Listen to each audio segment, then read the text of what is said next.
दुनिया के किसी इस्लामिक व्यक्ति पे, छोटे से छोटे व्यक्ति पर यदि कोई आंच आती है तो दुनिया के 56 देश एक हो जाते हैं। लेकिन हमारे किसी सनातनी भाई पर, हमारे किसी बाबा जी पर, हमारे किसी संत पर यदि कोई आंच आती है तो कोई सनातन धर्मी उसके साथ खड़ा नहीं होता।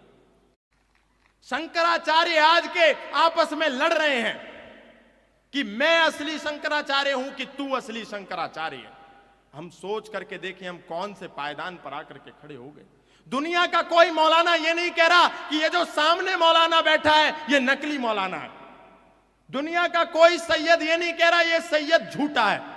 दुनिया का कोई भी मौलवी, कोई भी मुकर्रम, कोई भी बारी ये नहीं कह रहा कि ये वाला मौलवी फर्जी है।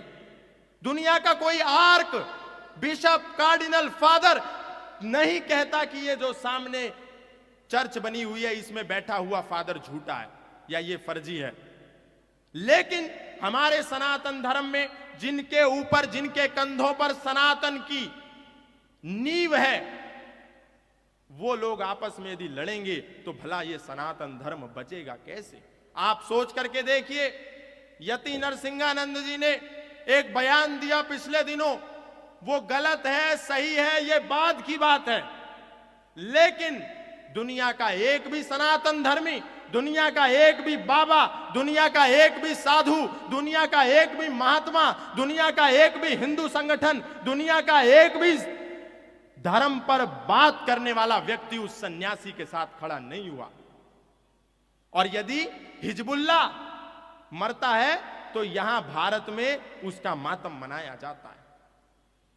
यदि जिन्ना पर कोई उसकी पुण्यतिथि आती है, उसका जन्म दिवस आता है, तो भारत के मुसलमान एकत्रित होकर के जिन्ना को श्रद्धांजलि दे सकते हैं। लेकिन यति नरसिंहानंद के एक बयान से यदि भारत के 100 शहरों में दंगे होते हैं, पत्थरबाजी होती है, तो एक भी शंकराचार्य अपने चांदी के सिंहासनों से उठ करके ये नहीं कहता कि हमारे सन्यासी को जेल में कैसे डाला। आज पूरे भारत में सनातन धर्मियों का राज है, नीचे से लेकर के ऊपर तक। लेकिन आज हमारे सन्यासियों को उठा करके बड़ी सरलता से जेल में डाला जाता है और कोई सनातन धर्मी बोलने को तैयार नहीं है। ये चिंता का विषय है और ये चिंतन का भी विषय है। आखिर ये लोग क्या चाहते हैं, क्या मांगते हैं समाज से? केवल इनका एक ही उद्देश्य है कि समाज में बैठा हुआ व्यक्ति, इसका भविष्य सुरक्षित हो सके। लेकिन हम बटे हुए हैं।